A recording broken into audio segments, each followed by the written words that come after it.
Admiral or stood on the command deck of the Eternal Conquest, watching the blue planet grow larger on the.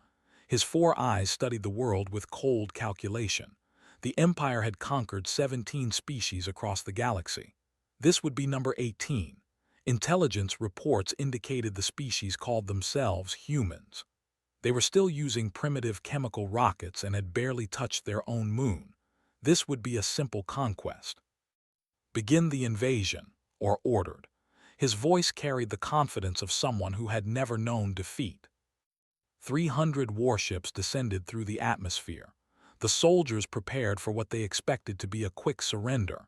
Every other species had submitted within hours of seeing the overwhelming force. The humans would be no different. They were soft creatures, living on a small world at the edge of the galaxy. Nothing special, nothing dangerous. They were wrong. The first warning came when a scout ship flew over a region the humans called Australia. The ship reported strange creatures everywhere. Venomous snakes hiding in the grass, spiders with poison that could kill in minutes, crocodiles that waded in rivers like patient death, jellyfish in the waters that brought agony with a single touch. The scout pilot, a veteran of 12 planetary conquests, requested immediate extraction. His voice shook as he described the wildlife. High Command dismissed the report. Every planet had predators. This was not unusual. Then the ground forces landed. Commander Axe led the 1st Battalion into a dense forest the humans called Amazon. His soldiers were elite warriors, each one trained from birth for combat. They wore advanced armor and carried weapons that could level mountains. They moved through the trees with professional precision, expecting to find primitive settlements and frightened civilians. Instead, they found hell. The insects came first, swarms of tiny creatures that bit through the gaps in their armor. Mosquitoes carried diseases that made the soldiers vomit blood. Ants moved in rivers of millions, stripping flesh from bone in minutes. Parasites burrowed into their skin and laid eggs inside their bodies. The medical officers had never seen anything like it. They had no treatments. They had no defenses. Axe lost 40 soldiers to the insects alone, not to human weapons, not to human soldiers, just to insects. Then came the larger predators. A creature the humans called jaguar dragged a soldier into the darkness without making a sound. The soldier's screams lasted only seconds. Snakes dropped from trees and wrapped around necks, squeezing until bones cracked. Fish with razor teeth stripped a squad to skeletons when they tried to cross a river. Axe sent his final report before the jungle consumed his entire battalion. This planet is not normal. This planet is a death world. Everything here is designed to kill. How do the natives survive? High Command received similar reports from every landing zone. In the frozen regions they called Siberia, soldiers froze to death in their armor. The temperatures dropped so low that their equipment failed. Their bodies shut down. A human walked past one of their frozen patrols wearing nothing but cloth and animal skin. He looked at the alien corpses with mild curiosity, then continued on his way, unbothered by the cold that had killed warriors in advanced environmental suits. In the burning deserts they called Sahara, the heat cooked soldiers inside their armor. The sand got into everything. It jammed weapons. It blinded sensors. It choked engines. They crawled across the dunes, desperate for water, while humans rode strange four-legged beasts across the same sand without difficulty. In the deep oceans, submarines discovered creatures of nightmare.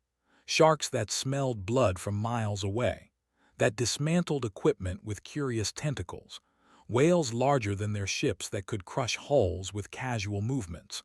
Pressure that would have flattened any structure somehow supported thriving ecosystems of monsters. Admiral or reviewed the casualty reports with growing horror.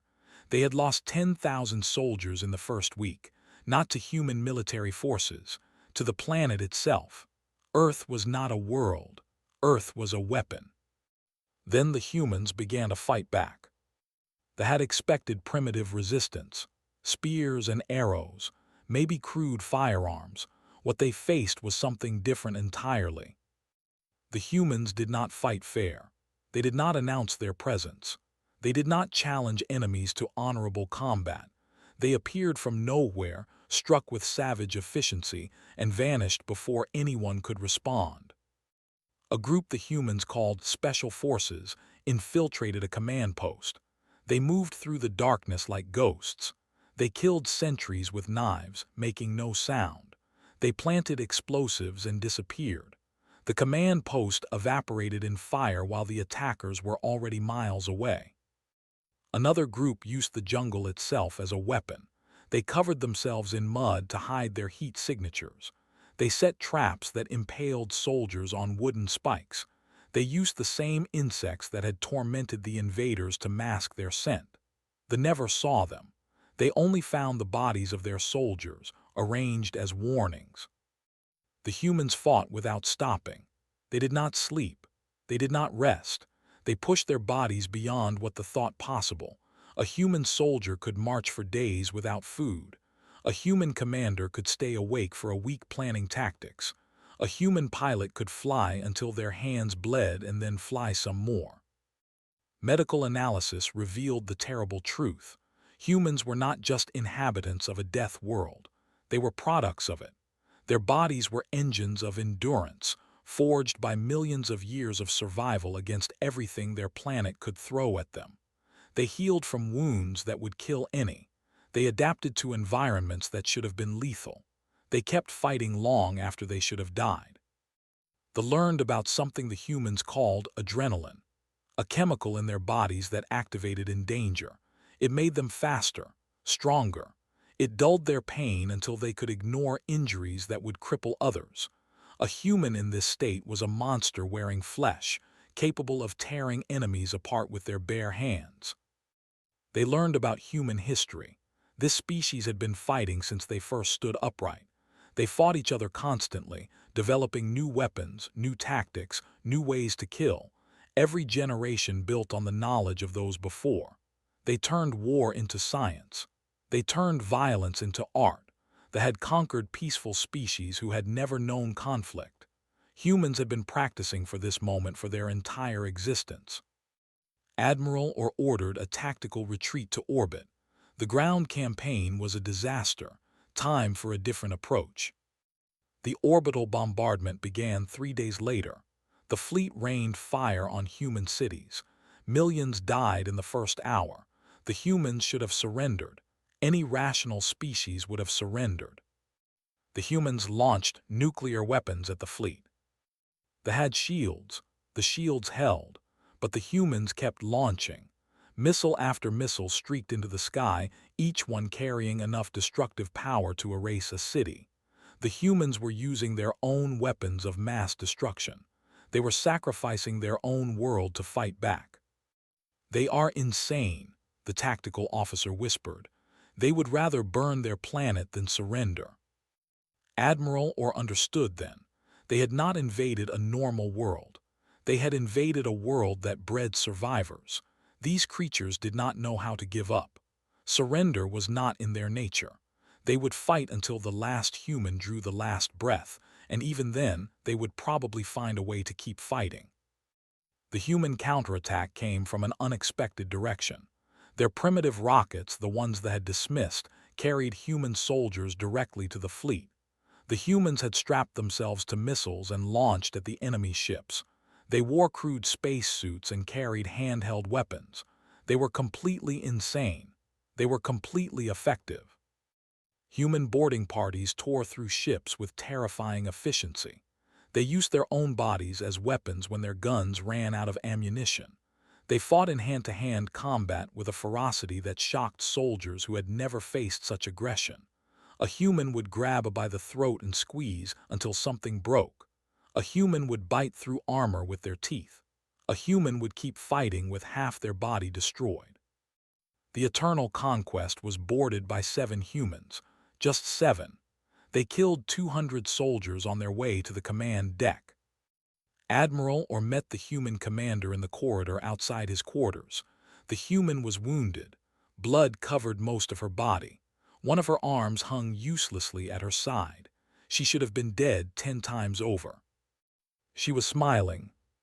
"You made a mistake," she said in broken, her translator crackling with static. "You picked a fight with Earth." Or raised his weapon. The human moved faster. She always moved faster. In the span of a heartbeat, she had closed the distance and driven a blade into his chest. He looked down at the metal protruding from his body and then up at the creature who had killed him. "We are the monsters of the Deathworld," she said. "We eat everything that tries to kill us, and now we are going to eat your empire." Admiral or died, listening to the sounds of his crew being slaughtered. The fleet retreated from Earth 3 days later.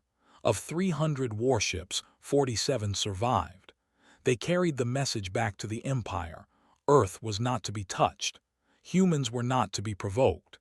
The Death World had defended itself, and its monsters had proven themselves the deadliest creatures in the galaxy. The Galactic Council received the report with alarm. They had known Earth was a death world. They had not known what that truly meant. They had not understood that a death world does not just create hostile wildlife. It creates hostile people. People who see danger as normal. People who treat survival as a personal challenge. People who look at the universe and see not wonder but competition. Humans joined the galactic community 50 years later. They came in peace, with open hands and friendly smiles. The other species accepted them warmly, treating them as equals, offering trade and alliance. But no one ever forgot what humans truly were. At state dinners and diplomatic functions, the other species would look at their human guests and remember the invasion. They would see the friendly faces and remember the soldiers who bit through armor. They would hear the polite conversation and remember the screams of dying crews. The humans noticed the nervous glances. They noticed the way conversations stopped when they entered rooms. They noticed the fear hiding behind the hospitality. They pretended not to understand. They smiled their warm smiles and shook hands with their strange five-fingered appendages. They talked about art and science and culture. But late at night, when they gathered among themselves, the humans would laugh. They would raise their glasses and toast to Earth, to the planet that had made them what they were.